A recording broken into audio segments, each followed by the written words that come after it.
So for one of the last segments, I brought you to this amazing furniture place. If you're a person who thinks they're wealthy, you should come here, and then you would walk away thinking you're poor. Basically, if you're from a Western country and you come here, you just kind of walk around looking at the floor thinking, I don't want to touch anything because I can't afford anything here. So, as I mentioned in a previous video, most oftentimes you buy an apartment in China, the apartment comes as a shell, so the apartment comes basically empty. And what you do is you then equip the apartment as you like. So you start from scratch, you take the shell and then you start from scratch. And there are buildings like this where you can come and you can go to the bedroom section, you go to the living room section, the kitchen section, and so on and so forth. And you can equip your apartment and do your interior. But what's so funny is that when you come to places like this, everything is like uber high-end. There's no MFI here, there is no IKEA here, there's none of that here. What you have is just absolutely bespoke, completely high-end. I mean, a lot of the electrical appliances, oh here we are, Bosch, a lot of the electrical appliances are imported, but even so, they are still installed, of course, by Chinese craftsmen. It's just kind of funny when you come to these places because, again, you have a lot of people, particularly a lot of Westerners, who have these grandiose ideas about their wealth and their prestige and their status. And then if they were to come to places like this, they would immediately shrink and look at their feet shuffling around. But one thing you will notice about these is that the display rooms, I'll just nip in here, see if I can show you, these display rooms are huge. And they're not just huge because they're display rooms, they're actually the size of rooms that you will find in a lot of Chinese homes.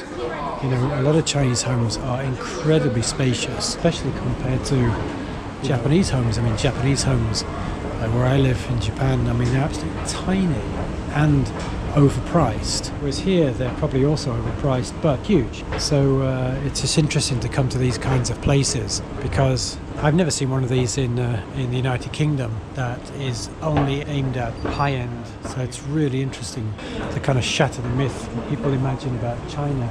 I mean, people know that some Chinese have wealth, but this idea that there is so much wealth here, but not only wealth, but taste. And again, back to this idea of the future, this idea of people actually investing in their homes. Sorry to be down on Japan, but if you go to a Japanese home, everything's temporary. Look at that, Villa Bosch make baths.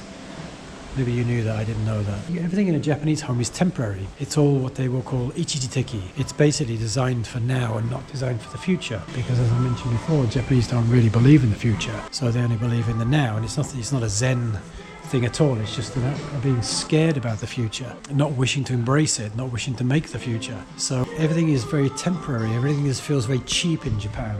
Wow, look at these. Everything feels very cheap in Japan. Nothing feels gorgeous or opulent. Because, of course, Japan is slipping down the rankings in terms of its economic prowess, so they just don't have the money anymore. Or even if they ever did have the money. Yeah, these are amazing, these showrooms. They are really interesting.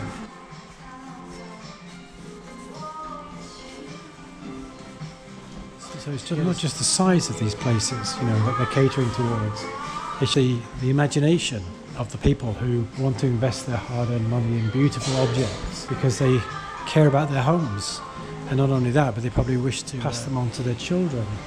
And so they want to leave their children with something nice rather than leaving their children with something cheap that is not worth, the house isn't worth anything. I mean, if you buy a house in Japan that's over 25 years old, the house has no residual value. You're only buying the land. The land value will not appreciate, but certainly the house value is zero. So if you ever go to buy a house in Japan and you think you're getting a bargain, well, maybe you're not. Maybe you shouldn't compare it to your own country. You should actually compare it to what it is. And the fact is that if you buy an old property in Japan, you're buying the land. The house is just, well, saves them having to clear it off.